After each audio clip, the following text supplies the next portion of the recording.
All right. So welcome, everybody. First and foremost, I want to make sure that, first of all, that the app that we're using, that everyone can see Kenny in the window. So if you could just let me know that you can see Kenny and if you can hear me. So you can say yes to both, or yes hearing, yes visual, however you want to put it. If you can write in the chat box, give me some indication that you're good to go as far as visuals and audio. So there's a chat box option. If it's not open already, you should have something in a menu on your screen. So far I'm getting yes to both. Well, you're seeing me, sorry, because I started talking. So my picture probably took over the primary window. So now you should be able to see me. So yeah, if anyone can't hear, I recommend calling in to the phone number through the audio. That Christina, looks like that worked for you. So that's good. All right, so it seems like everybody is good to go. So welcome everybody again. My name is Lynn Tonini. I am the owner and founder of Aging Out Institute. And we have this series of webinars that we are putting on this year in 2019. And these webinars highlight the award winners from last year. In 2018, AOI started its award program, and what we're doing is recognizing organizations, programs that are doing really great things to help young people transition into adulthood from foster care. And the webinar that we are hosting today is with Sunrise Children's Services, and they won in the employment category last year. Although they do a lot more than that, that's the category in which they won. And with us today we have Kenny Williams. He is the Vice President of Community-Based Services at Sunrise Children's Services based in Kentucky. And he will be sharing a little bit more about his program and himself in just a couple of minutes. So I want everybody to know, I'll just say it one more time just in case anybody missed it. Everybody is muted right now. This whole webinar series is designed to be a question and answer format. And we did send out the paper that was written about Sunrise Children's Services with the request that everybody read the paper and come prepared with your questions. The idea being is, if you've read the paper, you know the basics about the program. The questions you ask can really dig down and get into more detail, more history, maybe tools, more details than what was presented in the paper. And so everyone out there who is connected to another program that provides these types of services can get ideas for how maybe you could do something similar at your organization. The idea being is that we are sharing best practices. And if we share best practices rather than remaining siloed in our counties and our states, then we are more likely to be able to improve the numbers and the statistics with young people who are aging out of foster care. So that's the one goal that we do have at Aging Out Institute. So what we'll do is you just put in the chat box, hey, this is Christina, this is Katie, I have a question. And then we'll go in order and we will unmute you to ask your question, and then Kenny will answer them. So that's how it's going to work today. And when you do ask a question, if you could let us know what organization you're from and where you're located in the United States, that would be great. So that all being said as the introduction, and now that's out of the way, I'm going to go ahead and hand the reins over to Kenny Williams so that he can give a little bit of an introduction, and then after that we'll get into all of the questions. So Kenny, I'm going to mute myself and you could go ahead and start. Thanks. Well, first of all, thank you so very much for the work that you do, and thank you for investing in the lives of these young adults and their futures, because having some personal experience in that area, I know that it truly makes a difference. So what you are doing is one life at a time, building another generation and a pathway to a better life. So first of all, I just want to thank you and let you know that Sunrise is here. We have gone through a lot of hurdles. We have bruised a lot of knees trying to learn the hard way of doing things. And I was talking to Lynn yesterday and I said, if there is just one program, one person that can learn something from what we're doing, then we want to do that. I want to share whatever I know, whatever information that I have, and then I also want to learn from other organizations, because I fully understand that what we're doing is working in our world, but it needs to go to the next level, and we're always working how to self-improve and how to better ourselves. So please throw out questions or ask, or go later on if you want to email or ask. Please do. Anything that I have, you have. To tell you a little bit about Sunrise, we are a private child care organization. We are celebrating our 150th year of operation. We actually began at the end of the Civil War. A group of women recognized in downtown Louisville, Kentucky, that kids were dying. And part of it was because Kentucky was a border state. And what happened was families were fighting each other. So Kentucky was kind of that safe ground at times, but at times what it was that they were destroying each other, and what was left behind were children. And so these 6 ladies in a church in downtown Louisville actually would find kids dead on the front porch of the church, and said, you know what, somebody really should do something. And instead of just talking about it, they said, what would happen if we opened up the basement of our church? And that's exactly what they did. On June 30th, 1869, they opened up the basement of their church and said, we're going to love and take care of any child that actually walks through our doors. And for the next 150 years, that's exactly what Sunrise has done and continues to do. We started out as an orphanage. We work a lot in adoption, having the privilege of doing that. We have residential treatment centers. We have psychiatric residential treatment centers, therapeutic foster care, medically complex foster care, in our independent living program, which we have entitled VentureON. And I'll explain a little bit about that if somebody has a question about what the differences are. And then we also have a large family counseling, where we go into the home, into the community, and actually serve those families on the most common ground that we possibly can in order for them to feel comfortable with us. So we have a league of therapists and targeted case managers that actually go into and work with bettering those lives. And so it is a privilege. I tell people that I have the most magnificent job in the world, and I do mean that. I have been with Sunrise for some 25 years. On December the 20th, I will celebrate my 25th anniversary with the ministry, and I'm very, very thankful for what I do. But as I was telling Lynn, I am nobody. I am something that I love to say, which makes my wife cringe and probably my team, is that I am as country as Calcutta and as mountain as moonshine. There is nothing special about Kenny Williams at all. I have a little bit of firsthand experience of the system, and so I think I bring that with me, and that passion. That is always what my focus is the ones that we are serving and those clients. I have the most magnificent team. I can't even begin to tell you how wonderful they are, how committed they are, how they are called to this work and serving these young adults. And so they're the ones who deserve any of the credit and any of the praise here. And then, of course, we are a ministry, so I give, praise and credit to our Lord. So that's a little bit about Sunrise. It's a little bit about me. I do have a background. I am a therapist going through that process. I do marriage and family therapy. I have licensed professional counseling. I also specialize, if there's something that you can specialize in forensic abuse, both physical and sexual, and then also studied profiling with Quantico-based services. So I do a little bit of variety of different things. I worked in our residential programs, have been the program director of all of them other than our psychiatric residential treatment centers. They actually came into Sunrise some years ago, and I had already moved into therapeutic foster care. Love what I do each and every day. And so our independent living and VentureON program really kind of grew out of a couple of different things. Some 20 years ago, we had what we called the Center for Independence.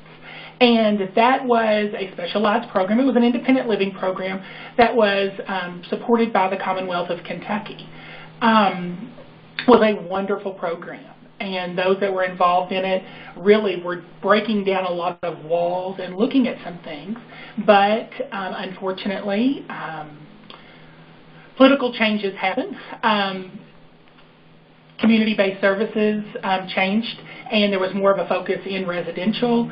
And what was happening is funding started to dry up in regards to that. The Commonwealth of Kentucky always provided some funding, but they really didn't promote it. And instead of really looking forward and forward thinking when young adults were aging out of the system, what would happen is they put a lot of hoops in front of them in order for them to be accepted into that program. And what happened is the number diminished in regards to those that were being served, and they moved from like the Center of Independence that was totally invested in them to kind of as a carry-on of foster care. And what happened, the system literally started falling apart, unfortunately. Some organizations that were working within it stepped out of it.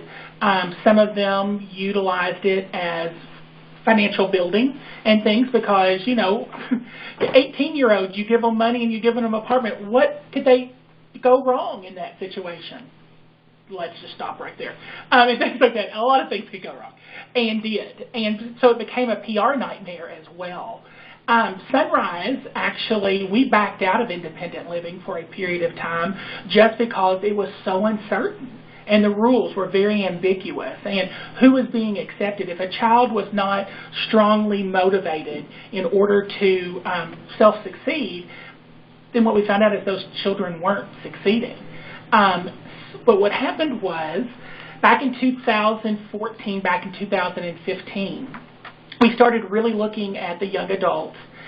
What we did, instead of a formal independent living program, we just kind of extended our foster care.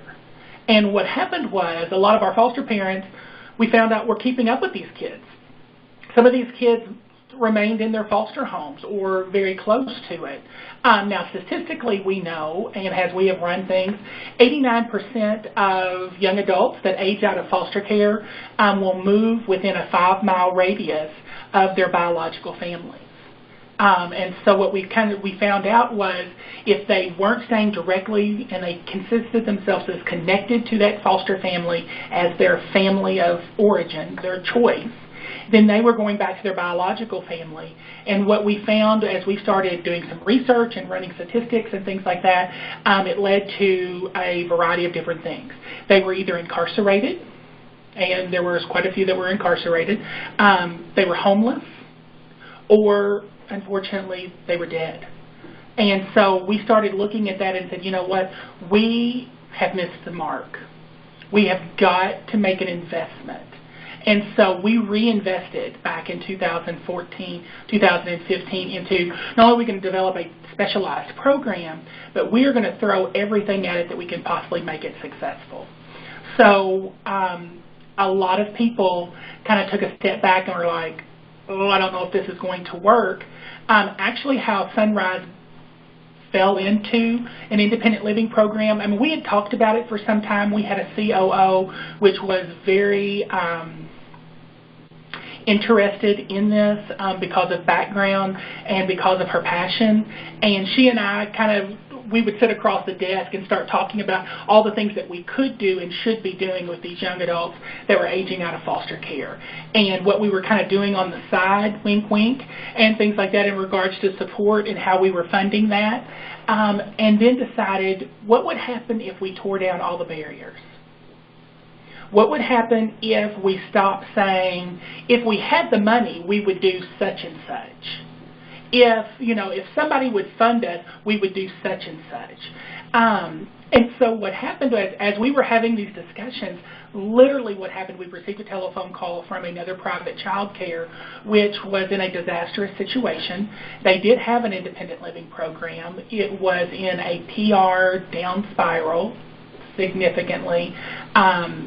It was financially bankrupt, and they were going to lay off. They just said, we don't know what to do with it. We're basically ending the program. The challenge is we've got kids in the program, and when we have talked to other providers, Commonwealth, of Kentucky and things who kept their guardianship, is they basically said, just take them to a homeless shelter.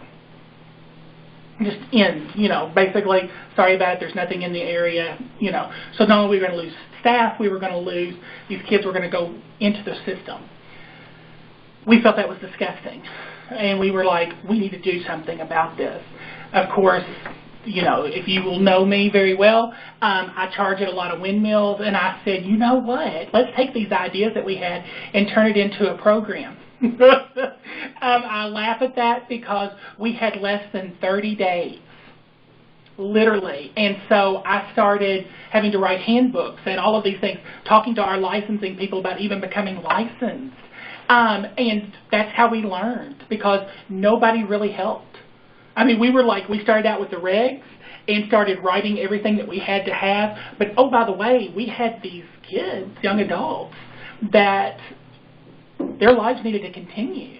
And so while we were writing regs, we were also negotiating apartment leases, and these young adults that were having to learn, oh, wait a minute, these people are really serious.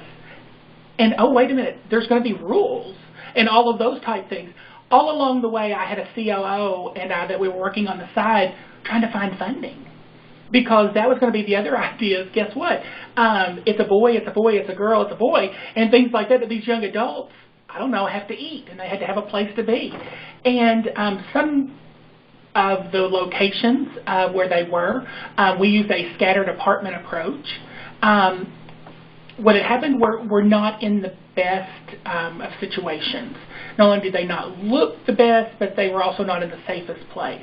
And that is a huge concern of ours, is that we wanted these kids safe and we wanted them healthy. And so we literally had to sit down with them and say, okay, what has been really great and what hasn't been so great? And then we threw out the book. Everything that everybody had tried that had not been successful, we decided, you know what, let's just do it this way. And really, in that time change, we also had an administration change. We had a new president who came to us. And then in 2015, he came up with this idea. He was just like, I think that we need to start VentureON. And what VentureON is all of those extra steps, where the Commonwealth of Kentucky does reimburse us a small per diem in regards that basically covers basic housing. What VentureON actually does is take it to the next step and the next level, and we started developing that. We started doing a lot of grant writing. It started reaching out to partners. That's where we started looking at not only for finding funding for the program that it was, but what it could be. And that's where our employment pieces started coming in. We also started throwing out some ideas of, one of the things that we learned after we interviewed the kids, as we looked at statistics and we looked at why we had such bad PR, was, one, the kids were flunking out of school if they were involved in an education program. Two, if they were employed, they weren't going to work, or they would be fired repeatedly. And three, that there weren't a lot of sense of family. So they felt very abandoned. They were kind of like islands in themselves. And young adults, people of all ages, whenever they feel lonely and abandoned, then because our kids have learned that love can be bought and sold, sometimes they find themselves in a variety of different situations. And so we said, what would happen if we developed a program where we're going to invest in these kids and we're going to kind of say, you know what, why aren't you being successful in school? Well, what would happen is also times had changed. From an education point of view, a lot of things were moving online. There had to be a lot of technology. And we know that cognitively, emotionally, our kids run a little bit behind in a lot of those areas. And so what we decided to do is, okay, let's eliminate the thing. What happens if we not only say, hey, what do you want to be when you grow up? Give us a life plan. Give us a dream and things like that. Some didn't have that. Some of them would simply say, this is what I'm interested in. okay, so if it was trade school, if it was higher education, whatever it was going to be, what we decided that we were going to do is not only did we help them identify a school, we actually went with them. We enrolled with them. We found out what their classes were. We called to make sure that they were going to class. We helped with homework. If they needed tutoring, we did tutoring. We found out that technology was a big deal, and they could either take out a lot of student loans and then buy computers and things like that, which is wonderful for downloading music and other exciting things, but you could actually use them in class. Hey, that's an idea. So we actually began working, and so every child that comes into our program receives a computer, a printer, and then we also pay for internet type experiences for them as well, for jobs.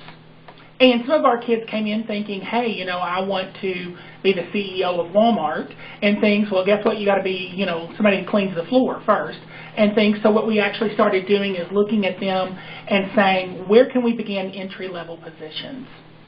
And I have a phenomenal team.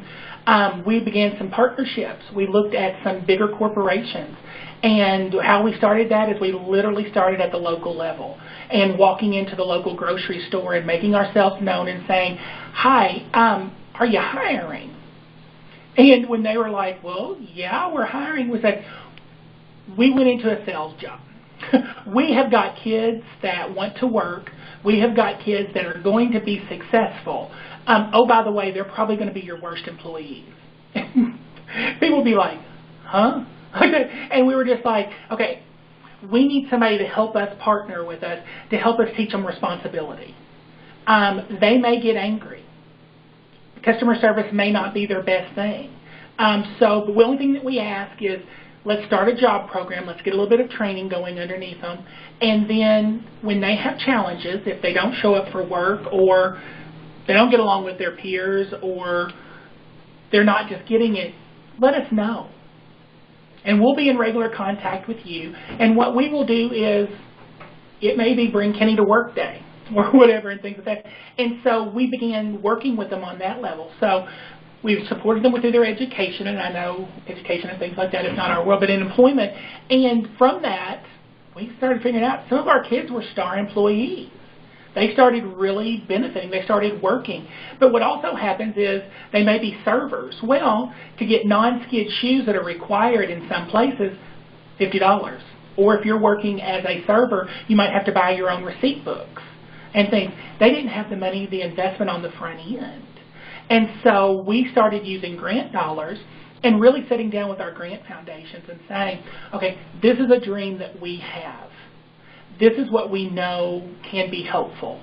And some of the things that was the first thing that happened was people started asking in regards to, why should we do this? Well, we were able to actually pull up information and say, okay, this is where these kids are, this is how this is going, this is where we are with this, this is how much it's going to cost society if we don't invest in these young adults. And all of a sudden, that started opening eyes and started opening things. All along, we're also working with our state legislature, getting the word out that this is what we're doing, this is why we're doing it. And all of a sudden, independent living / VentureON started being very successful. Our success numbers went through the roof. We were 6 times kids that were in our program than in other programs that were being successful and doing really super well. The local level, all of a sudden we got involved with some national level and things like that. So working at a local grocery store that was part of a national chain, well, guess what? It gave them a boost because, hey, we're working with these young adults, which, by the way, can say for themselves, yes, I don't mind being part of an advertisement, or you can share my information. And all of a sudden, store managers were being recognized for their investment in these young adults, which started getting district managers' attention, which started getting regional attention, which got big attention. And all of a sudden, people started coming and knocking on our door and saying, how many kids do you have in this program? Because we can employ them, because we've got a lot of stores And do you only do Kentucky? That was one of the other things is we had some national level. We connected with a local restaurant and a local manager who just happened to have a background in foster care and understood and said, you know what, we're going to do everything we possibly can to make success.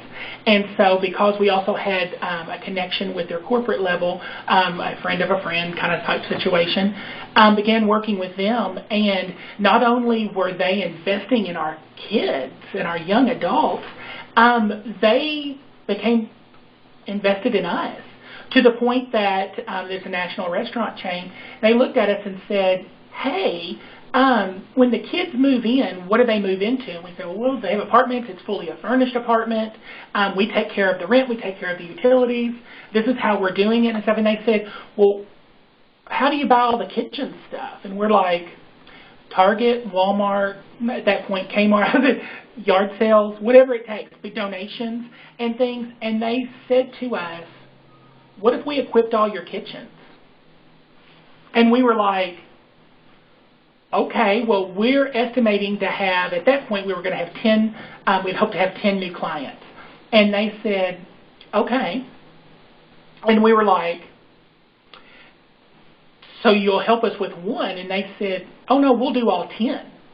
And so what happened was their kitchen, corporate kitchen people, totally equipped, we're talking down to forks, knives, bowls, plates, cups, everything. They took care of everything, and it became a little competition because the people that worked in environmental services said, well, we can invest. I mean, we'll give trash bags and all of these different things to help invest on these 10 kids.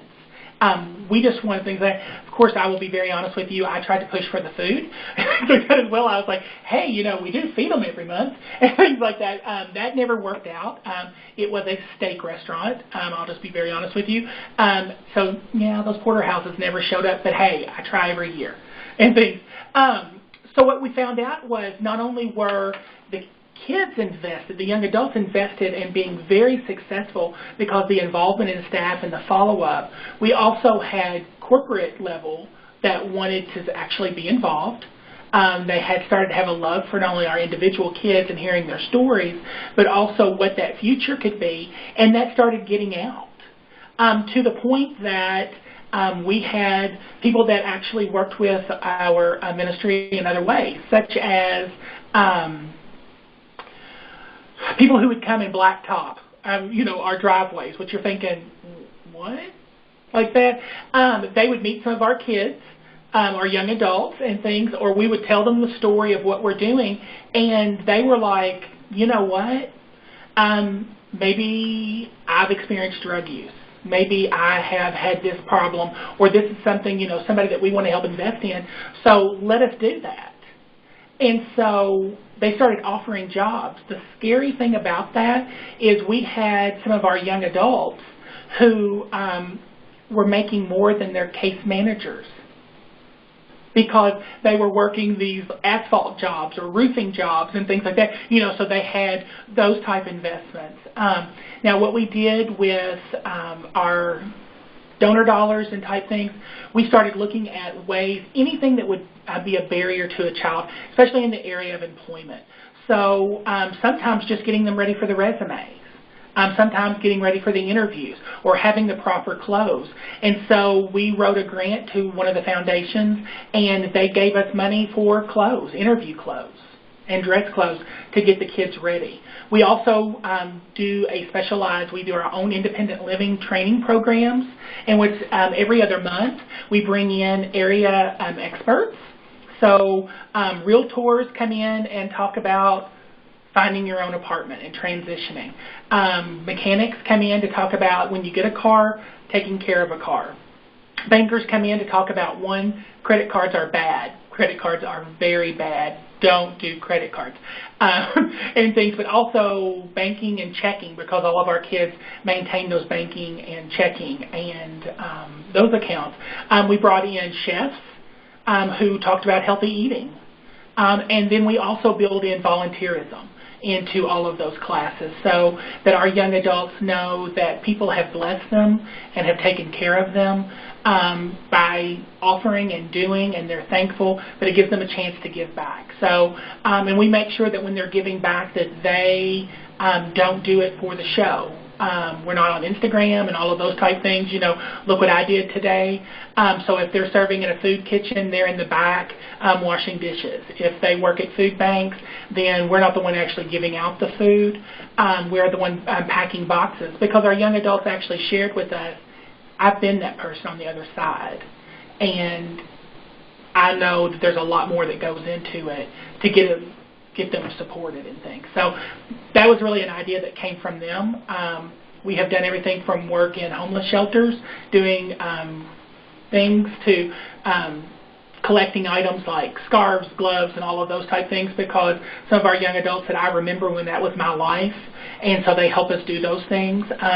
Senior adult things, I have the privilege of being married to the most phenomenal person in the world, and so I work with them in regards, they work with older Americans to connect our young adults with older Americans, and doing like Feed Seniors Now, where they collect food or they box food up and things like that, because they remember that. And what we have found out is that investment in them. Because of that investment, because of their jobs, we have kids that are super successful. We have some that fall off the radar. I can't tell you that I have 100% success. But what's happening is our kids are not only becoming independent, they're becoming more financially secure and sound. We began just doing some different things, because when we started saying, okay, wait a minute, this is the group that we identified with, well, there was always that boomerang. What about the young adult that had a child? Or what happens if a young adult becomes pregnant, or their girlfriend or significant other becomes pregnant while they are in care? And some people would be like, oh, you know, well, that's not our client. Yes, it is, because that's part of their life, and that is what their focus is. So what we started doing is we opened it up, so we started working with parenting teams. We had some that were undocumented. And so because we have a background that provides specialized care and different things, I'm working with a specialized grant with Homeland Security and type things, we started opening ourselves up and saying, you know what, they may be undocumented, but how do we help support them? How do we go through education? And so we have kids that are graduating from school, getting into graduate schools. We have teachers. We have nurses. We have a few lawyers that are in law school and things. One of our first candidates actually graduated out of our program, continued on, and now sits in our Commissioner of Community-Based Services with Child Welfare in Frankfurt. They actually work there. And so that's kind of a neat thing to actually see how they're giving back. We've had a lot of success. I have to give all the credit to the team. 100% of it goes to them. I literally am a signature. But I see those work, and I see these young adults and how that's changing their life, and how school becomes important to them, how work becomes important to them. We've had young adults that have graduated out of our program, and one particular that I will always remember, the staff kept coming to me and saying, this kid, we don't know if he's going to make it. This is going to be, you know, we're trying, you know, he doesn't like, daily hygiene was a big issue with him. You know, he's not a real people person and type thing. So we actually, instead of looking at it as deficit, we looked at all of his strengths. He had a tech background. He would be willing to work whenever, whatever. I mean, so hours weren't really important to him and things. And so instead of giving up on him and letting him eat Cheetos on his couch, what we decided to do is, you know what, I think you would be wonderful in computer services, in tech support. And everybody kind of laughed when we started mentioning that and things like that. He now works for Amazon and makes almost $40,000 a year. Not only graduated out of our program, but, and he still has daily hygiene item issues and things, but you know what? He's in the perfect job, and he's happy, and he's in a relationship, and he's taken over his own rent, and he replaced his furniture, because we start out with basic furniture. I always tell people, if you're having a yard sale, then I have a truck and I'm coming your way, and things, but they replaced their furniture, and he's successful. And that's one of the things that we took a step back, saying success needed to be from the client point of view. It may look different than us. We may think that success looks like a 4-year degree and such and such and such and such. No, not at all. It may be I can pay my bills and I can be in a relationship and I can be healthy and happy. And that is exactly what we want for all of us. Is putting anything aside and just saying, what is the barrier? And that is what we do each and every day in VentureON in our program. I know I've talked a lot, so I'll shut up here in just a second. But what we actually did, and I have to give Lonnie Krim, who may still be on the call, and things like that, a huge shout out. She is the absolute backbone in everything that we do. Everything flows to Lonnie and things. I am the one that comes up with these ideas and say, hey, I've got this idea.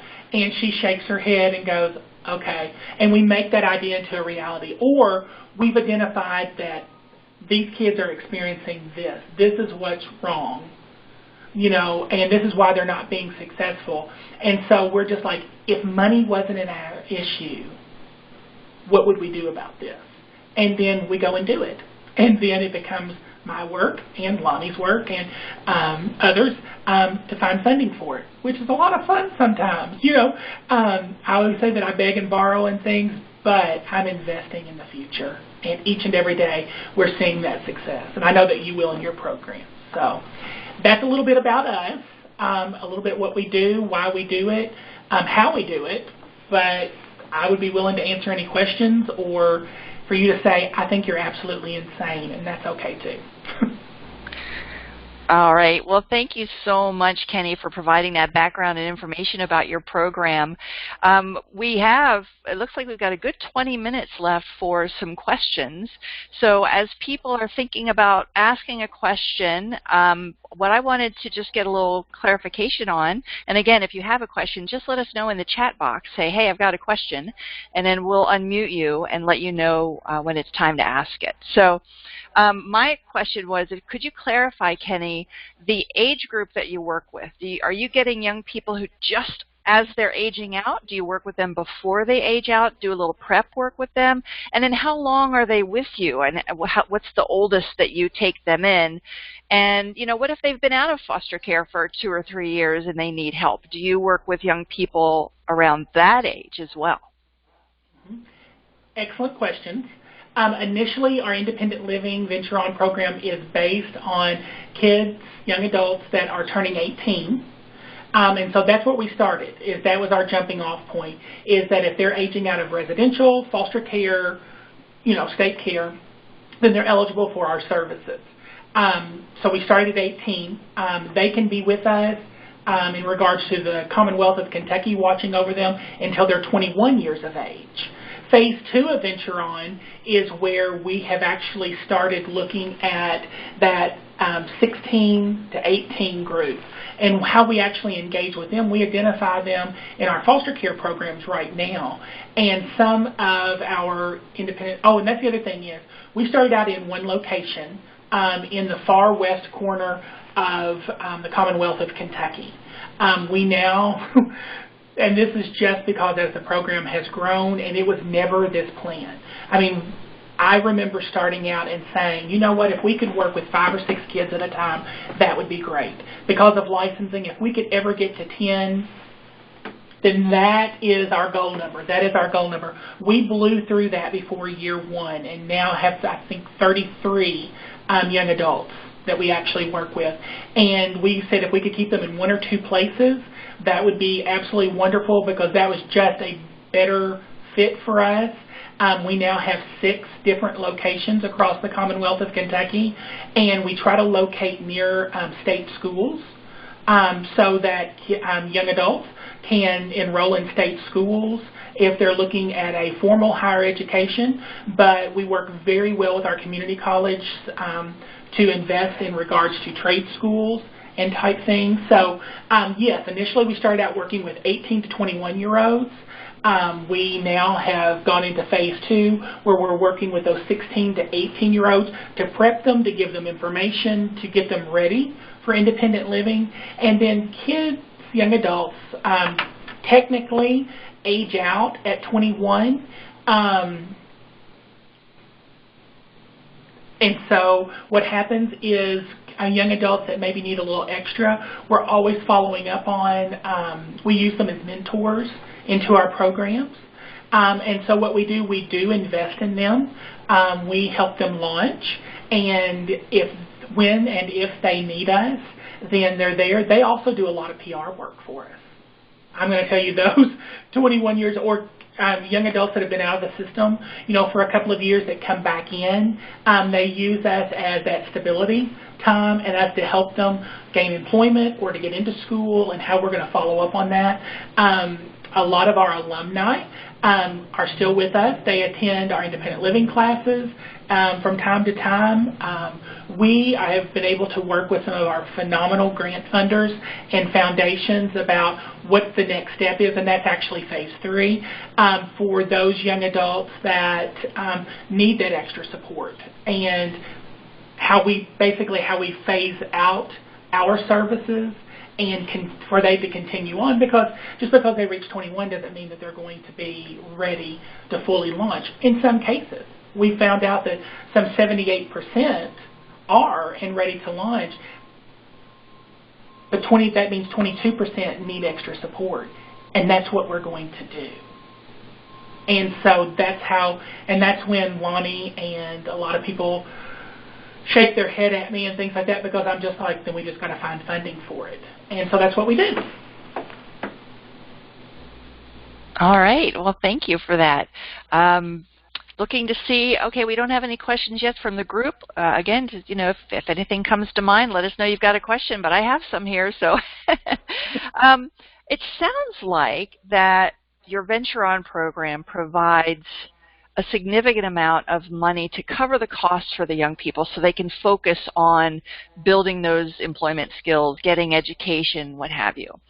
So how do you balance that with the need to help them understand how to manage money?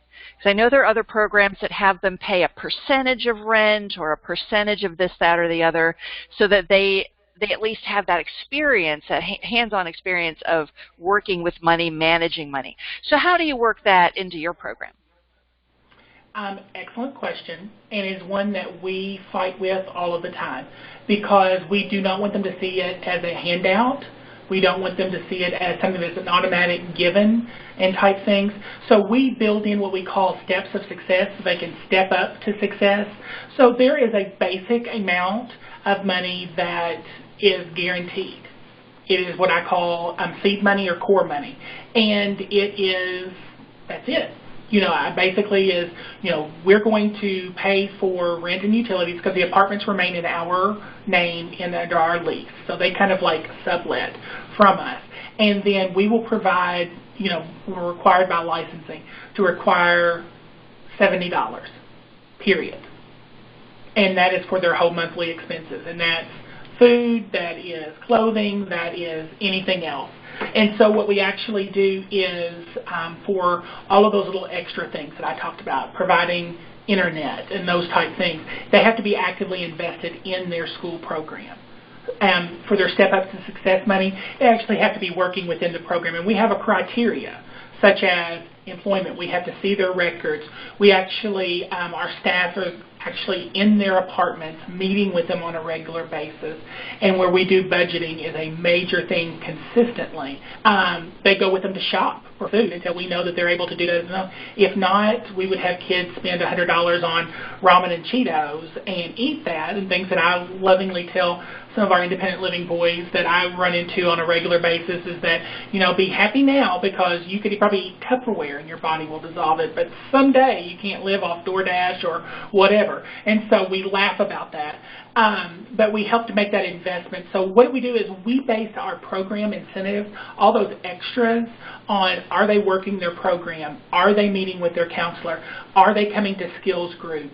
Are they actually putting it into practice? Because what we do with our skills group is you come to independent living class 1 month, and then you're required, we do the next 4 weeks when you have your in-home appointment with your targeted case manager, is that your in-living specialist is going to actually, what you learned, how you're implementing that, and how you work that actually into your budget. One thing that has thrown us off is credit cards. is because, guess what, our kids are able to get those and things, and so sometimes they want to live beyond their means, and so that's a big deal. I don't believe in saving them, so they have to live out the consequences, and sometimes that means you are going to eat ramen instead of getting the good stuff because, yeah, you got a bill to pay. So we learned that a lot of them work through that very quickly. Some of them it takes a little bit longer. So it is something that we balance on a regular basis. And when our independent living team gets together and our VentureON people, it's a debate that we have constantly because we were at one point, and this is probably not a really great thing to say, we had so much donations, so many foundation dollars, is that people were saying, can we give them more? Because it was just like we had to spend the money. And so we started looking at how we could invest back in them. And that's when we started looking at phase 2, and now we're looking at phase 3. So I'm not for sure if that answered your question fully, but... No, that was good. That was great. Thank you very much. I imagine it's a challenge for anyone working with the young people at this age. So let's see. Oh, looks like we have a question here. Christina. Christina, could you put in the chat box what organization and where you are from so we know that? But she has a question. Like to know more about how you evaluate success. And it says, I read about ACEs, so that's Adverse Childhood Experiences. I'm not sure what the connection is there, but could you explain how you evaluate success at your organization? And it looks like she's from Finally Family Homes in Los Angeles, California. Thank you for adding that. So how about measuring success? We actually base that on the young adult themselves. When they initially come into the program, we sit down with them and meaningful adults in their lives and actually set some goals. And those goals are going to be evaluated on a quarterly basis. So some of those may be, we look at the mental health side, we look at their independent living. It depends on their program. If they are coming to us and they're just coming to us to go to school, that's what the requirement is, the court order is. Then we start working towards, and of course success is, are you passing your classes, how you're doing that, how well you're doing. If it's for employment, then are you getting a job? Are you keeping a job? Are you progressing through your job? Are you able to turn that? Are you saving money? Are you building that bank account? How are you going to do that type situations? We have some kids, young adults, I say kids all the time. It drives people crazy. In my own team, they're young adults. Those young adults that we look at that come to us and they may do both. They may go to school part-time and work part-time. So what we do is we identify on the very first meeting, before they actually are accepted in the program, what are your goals? And at that point, we actually do also the Casey Life Skills immediately when they're in the program. So we identify what they think that they're really good at and what they think they need to work on, and then we actually do that again to actually say, yeah, you said that you could do this, but are you really? So the first time they do it kind of on their own. The second time they do it with a staff member.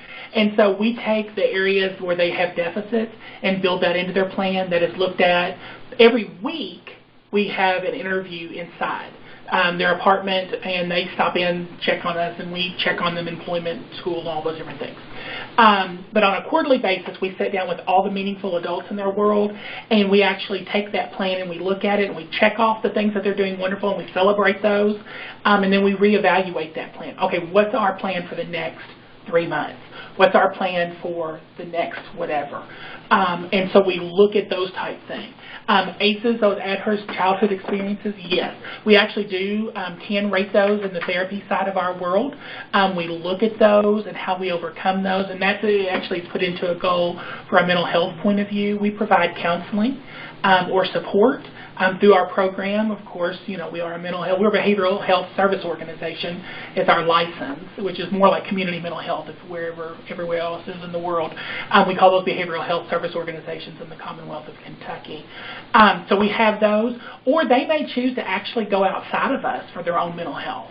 And so because of confidentiality, what we require is, are you making your appointments? Are you keeping your appointments? We get those releases and we follow up on those, particularly if there's medication involved. Are you taking your meds? And people say, Well, is that really independent if you sit down and you count their meds and things like that?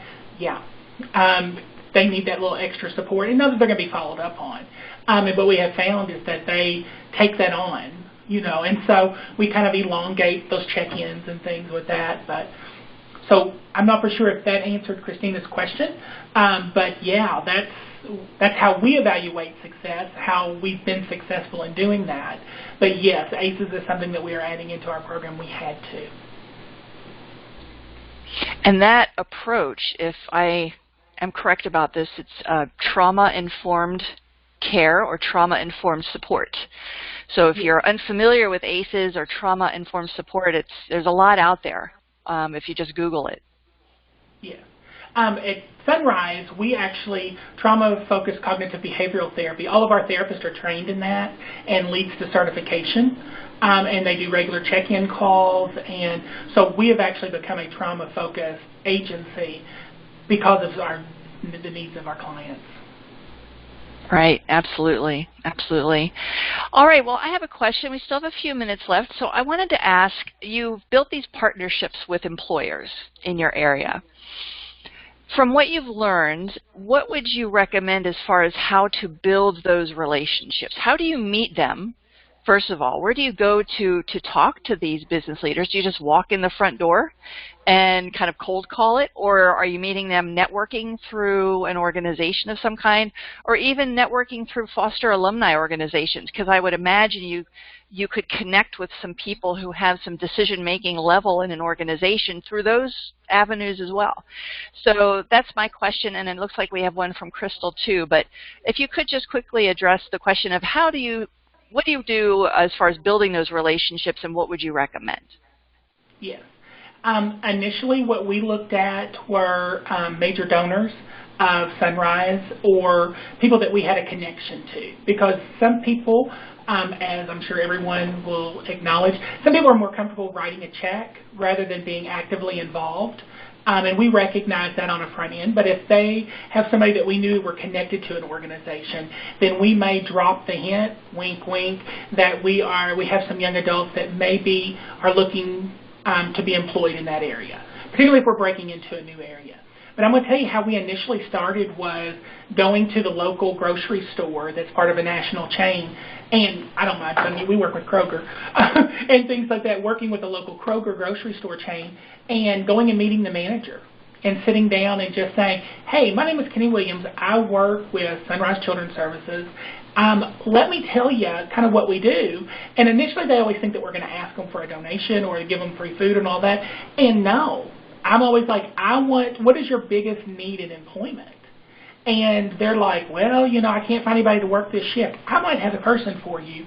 And not only do you get this young adult who wants to work for you and wants to make money, you get a whole support team that gets to help. And so it's kind of selling the idea. We go into local restaurants, and we had one of our therapists who left us to go into private practice, was married to a local restaurant chain manager. And so we went to see Tony, and while we were eating lunch one day, I said, Tony, you need somebody to wash your dishes. And he was just like, I knew this was coming, like that. And he was like, I wasn't going to buy you lunch, and I said, employ one of my kids instead. And so my kid started working at a national chain doing that, who moved herself all the way up to hostess, and is actually going to join a program for training, inside training. That's how we started. It's just that initial going to Lowe's, which is like lumber and home improvement and different things like that, and just saying, my name is Kenny, and I work at Sunrise. I work with foster kids, and you will be amazed. Somebody will overhear, or somebody on the floor, a manager or whatever, will say, I was in foster care, and I'm like, when you do your time, we high-five it or whatever, and things like that. And, it's kind of like military service. I was in Desert Storm and such. Hey, I was in foster care and such. And we kind of use it as a celebration tool to connect with and say, well, you understand what it's like.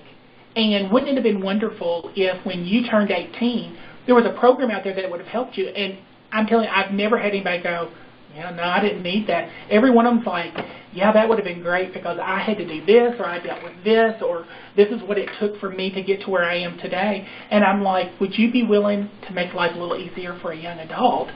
And I never have anybody say no. And so at that point, I'm just like, let me try to sell this kid with you. Now, is that 100% successful? Oh, no, my kids do get fired. I will tell you that. Sometimes they don't show up, or sometimes they have a thing. And so everything that we put in the forefront doesn't work. And sometimes people want to get discouraged about that. And so we sit down with that young adult and say, what happened? And the more that what we find out is not because I'm lazy, it's because I don't want to win, or I don't want to be successful. It was, I started being successful and I got scared. I don't know what it's like to be successful. I don't know what it's like to be supported. All of a sudden they cared about me. They started asking about my background, which we had to start working with. Okay, wait a minute. We need to start preparing them more. So it teaches us how to prepare them. So that's how it started, is grassroots. And from there, I'm telling you, once people start seeing success, particularly in the business world, everybody wants to jump on board. And I had to learn that the hard way because I've grown up in child welfare, so I am child welfare. So that was a different approach for me, but that's fine. So that's how we make the connections for employment. And I see Crystal's question is, Lynn, is it okay if I go on? Okay, I didn't want to take over. What is your intake process? Does anyone who applies get accepted? Do you have a waiting list? So that's an excellent question. What is our intake process? Everyone goes through a face-to-face interview. If they are in a residential or a foster care program, we've interviewed kids that are in psych hospitals, and people are just like, what? I actually did an interview with a kid in detention and things. We do a face-to-face interview. If they can't come to us, and we prefer they come to one of our locations because we want them to meet a staff member. We want to show them that investment. We take them to one of our apartments, and we want them to see this is what you're going to live in, this is where you're going to live. So they have that, connection to us and to the apartment. But we do everything face-to-face. At that point, we sit down. What are your goals? What do you want? What do you want to get out of this program? And they share with that. We take all of that information back, and we do an evaluation for ourselves. We look at it and say, okay, is this a young adult that we can help, that we can invest in? And if so, then we look at the very first available appointment. A lot of times young adults will come to us and say, this is what I want to do, but I want to live in Paducah. And if we do not have an apartment immediately available in Paducah, Kentucky, then I have a team that goes out and we do a new lease. I mean, we build the leases around the actual young adults. But we also may have one that is totally transient who says, you know what, I just want to be in your independent living program. I don't care if I live in Bowling Green, if I live in Lexington or whatever. And then we have an open apartment available. So that's how, so not everybody who applies gets accepted. If they're not invested, or if there is, because we are a scattered apartment approach, if they need 24/7 that kind of level of care, then we can look at extending them into our foster care program. So that they can have that support. And do you have a waiting list? We do. We constantly keep up with that. Right now, I think there's just a few, and it's because they want specific locations. Or what happens is, as we work with kids in foster care and we know that they're going to age out in the next 2 months, then we go ahead and begin working right then to get the apartment and everything. So as soon as they have to be 18 to enter into our program, the scattered apartment program, then we literally on their 18th birthday, guess what? Woohoo! You got an apartment. And so we move them into there. All right, thank you for answering that last question. So this has been a lot of terrific information about the VentureON program, about what you do. Kenny, thank you so much for what you and your team do there in Kentucky. It's fantastic. I can't imagine that everyone who attended isn't walking out with some ideas about what they could consider doing moving forward. So I really do appreciate that. Just so everybody knows, the next webinar that we have is with Foster Forward. They won the Relationships Award last year, and so they will be presenting on their program on November 19th at 1 o'clock p.m. Eastern Time, just like this one was here today. So thank you all very much for attending. I know it's a couple minutes after, but thank you for your patience. And Kenny, awesome job. Really appreciate your time, and I'll look forward to continuing to chat with you and connect with you moving forward. Absolutely. All right. Thank you so very much, ma'am. You're very welcome. All right. Thanks, everybody. Have a terrific day. Bye-bye.